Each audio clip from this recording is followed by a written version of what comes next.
Sir, may problema po ba? Bakit mo ako pinababa? Nagtatanong ka pa? Bakit? Ha? Di mo ba nakita ang signage na yan? One way? Sumasalubong ka pa sa kotse, ha? Sir, pasensya na po. Hindi ko po nakikita yung one way pala ito. Palusutin mo na lang ako, sir. Okay, sige. Bibigyan kita sa gusto mo. Madali lang naman akong kausap. Pero, may isa pa akong katanungan. Ano po yun, sir? Anong Tagalog sa one way? Ay sus, ang dali lang pala eh. Idi 100. Sige na nga, pwede na yan. Pero dagdagan mo pa ng isa, ha?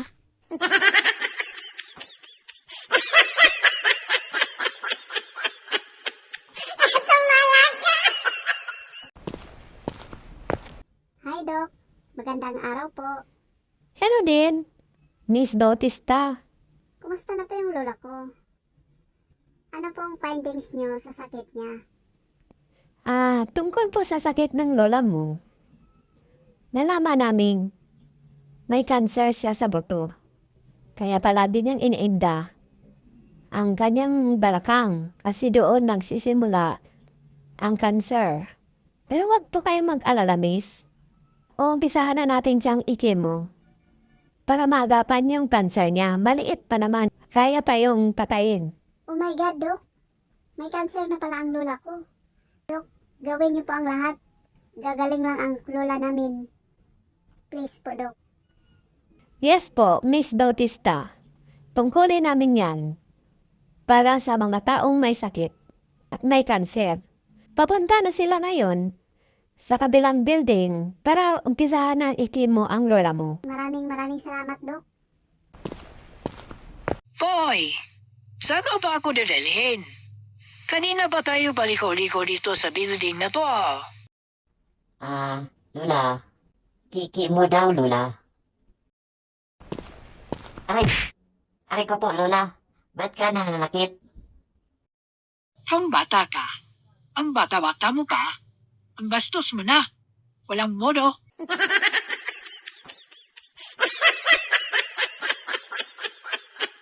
Hello?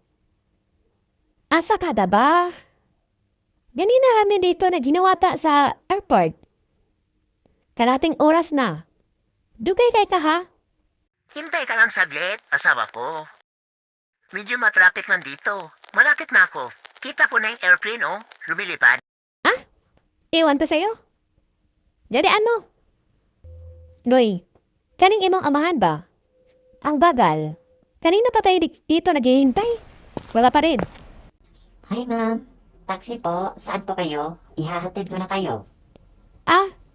Di na kailangan dong. May sugat kami ng anak po. Po?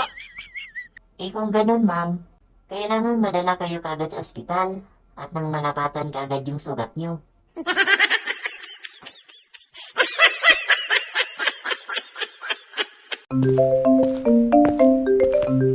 Oh, mami, Asan ka? Ano na mo sa mag-aran? Anong ginawa mo dyan? May hisimba ako. May miminhimin akong damit. Sakto. Bilan mo nga yung pamangkin mong si Isko. Gusto daw niya ng perfume. Regalo mo na lang sa kanya. Kailan ba? Bende ni Ismo. Sa linggo na. Okay, sige. Yan na lang ang miminhin sa kanya. May gano.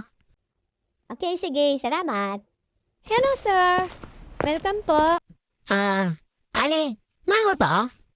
Ay, hindi po, sir. Perfume yan. Hindi po alimango. Pero Ali, mango to? Ay, hindi po. Tawa ang ate, ha? Ingnan over ang mga da. Naku po, sir. Baka mabasag yan. Hindi po yan alimango. Huwag mo pong hawakan. Akin na. Hindi kayo masakin. Akin na po. Akin na. Ay, naku po. Naopo. Ali, mas nang mauloy.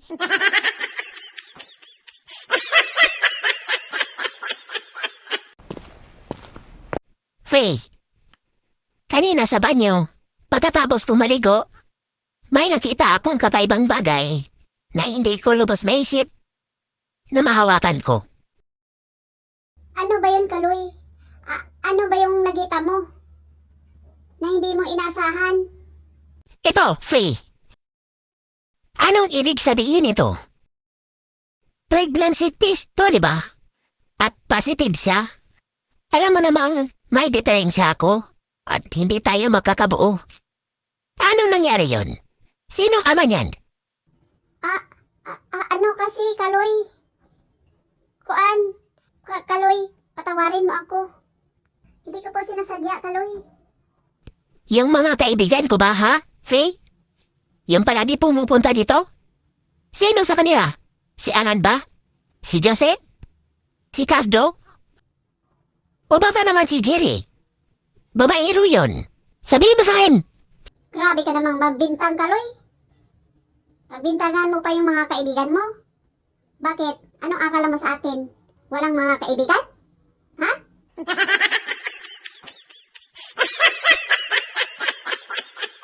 Ano na nun? Uy, Chabelita, akala ko umuwi ka na. Hindi kita nakita kanina. Hindi pa. Nasa library ako kanina. Tapos ngayon, hinanap ko naman si Sir sa Lagubang tungkol sa assignment natin. Kung saan topic. Alam niyo ba? Oo, sabi ni Sir Salagubang, yung assignment natin kung anong maging future natin. Ikaw, Chabelita, ano bang gusto mong maging? Ako, Lister? Matagal ko ng pangarap na gusto ko maging lawyer. Tulad ng tita ko. Yung tita kong mayaman. Lawyer yun. Ang laki kaya ng sahod ng lawyer. Talaga, Chabelita? Yung tita mong mayaman? Kaya pala ang yaman ng tita mo. Laki pala ng sahod ng lawyer, ano? Alam ko na kung anong gusto kong maging. Bakit nun? May naisip ka na ba? Kung anong gusto mong kuning kurso? Higher! Mas mataas sa lawyer para mas malaki ang sahod ko.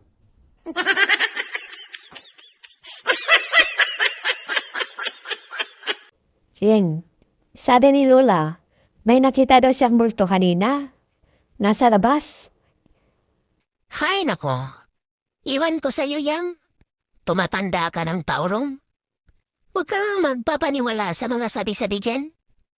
Mabuti pa. Samahan mo na lang ako sa baba. Mabanyo ako. Dahil matagal nang wala ang lola mo.